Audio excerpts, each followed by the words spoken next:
शादी का रजिस्ट्रेशन हो या तलाक का प्रोसेस, अब सभी के लिए कानून एक जैसे होंगे। जी हाँ, यूसीसी यानी यूनिफॉर्म सिविल कोड अब उत्तराखंड में लागू हो चुका है। यूसीसी क्या है, इसके फायदे नुकसान, इसमें क्या क्या शामिल है, आइए इसे आसान भाषा में समझते हैं। यूनिफॉर्म सिविल कोड का मतलब है कि देश के हर नागरिक के लिए एक ही कानून लागू होगा, चाहे जाति, धर्म या समुदाय कुछ भी हो।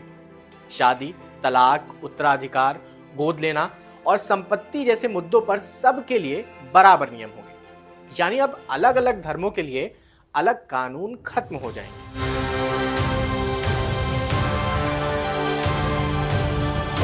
शादी और तलाक के कानून, अभी अलग अलग धर्मों के लिए अलग शादी और तलाक के कानून हैं, जैसे हिंदू मैरिज एक्ट, मुस्लिम पर्सनल लॉ और क्रिश्चियन मैरिज एक्ट। यूसीसी के तहत ये सब खत्म हो जाएंगे और हर धर्म के लिए एक ही नियम होगा। संपत्ति और उत्तराधिकार, संपत्ति बंटवारे के नियम भी धर्म के हिसाब से अलग अलग होते हैं, लेकिन यूसीसी लागू होने के बाद ये एक जैसे हो जाएंगे। यानी हर किसी को बराबर अधिकार मिलेगा, फिर चाहे धर्म कोई भी हो। बच्चे गोद लेने का प्रोसेस, अभी अलग अलग धर्मों में गोद लेने के नियम भी अलग अलग हैं। हालांकि यूसीसी लागू होने के बाद इन सभी नियम एक जैसे हो जाएंगे, यानी अडॉप्ट करने का प्रोसेस सभी धर्मों के लिए एक होगा। महिलाओं के अधिकार, यूसीसी का एक बड़ा उद्देश्य है कि महिलाओं को समान अधिकार मिले। कई धर्मों में महिलाओं को तलाक या संपत्ति में हिस्सा, ऐसे कानून पुरुषों के बराबर नहीं मिलते। हालांकि यूसीसी इसे ठीक करने का दावा करता है।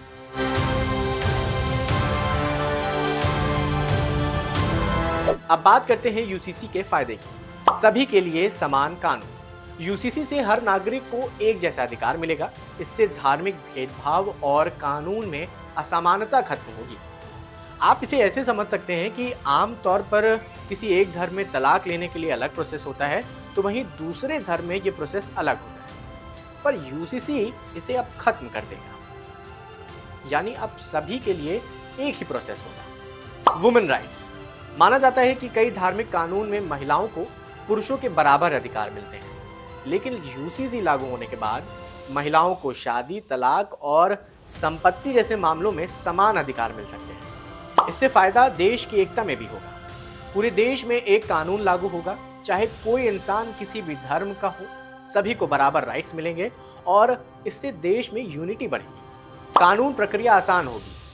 अलग अलग धर्मों के लिए अलग अलग कानून कई बार कोर्ट की मुश्किलें बढ़ा देते हैं। वहीं यूसीसी के लागू होने के बाद कोर्ट का काम भी आसान हो जाएगा।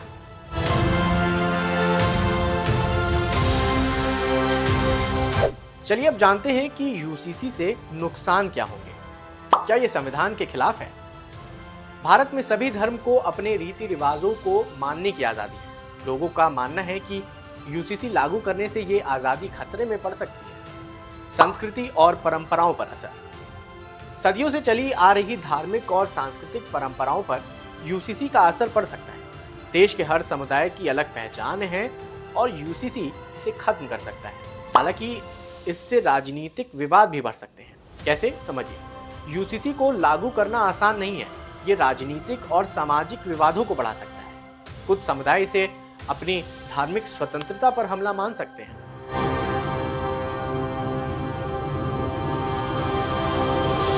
भारत में अभी तक यूसीसी पूरी तरह लागू नहीं हुआ है, लेकिन गोवा में यूसीसी जैसा यानी गोवा सिविल कोड लागू है।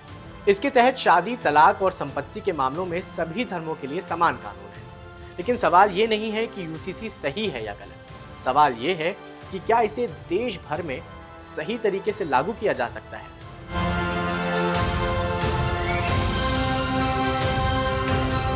अब बात करते हैं कि यूसीसी पर बहस क्यों छिड़ी हुई है। सोचिए, अगर आपकी दादी के समय से जो परंपराएं चली आ रही हैं, उन्हें एक दिन कह दिया जाए कि अब से ये सब नहीं चलेंगे। कुछ लोगों को ये आज़ादी लगेगी, तो कुछ लोगों के लिए ये उनका कल्चर खत्म करने जैसी बात हो जाएगी। लेकिन अब इसी कड़ी में सोमवार का दिन उत्तराखंड के इतिहास में एक नया पन्ना जोड़ गया। मुख्यमंत्री पुष्कर सिंह धामी ने यूसीसी पोर्टल लॉन्च कर दिया है। अब नागरिक इस पोर्टल पर रजिस्ट्रेशन कर अपने डॉक्यूमेंट्स और जानकारी रजिस्टर कर सकेंगे। ये पूरा प्रोसेस डिजिटल होगा। खैर, यूसीसी के बारे में आप क्या सोचते हैं, हमें कमेंट सेक्शन में ज़रूर बताएं। आज के लिए लोकल 18 में बस इतना ही।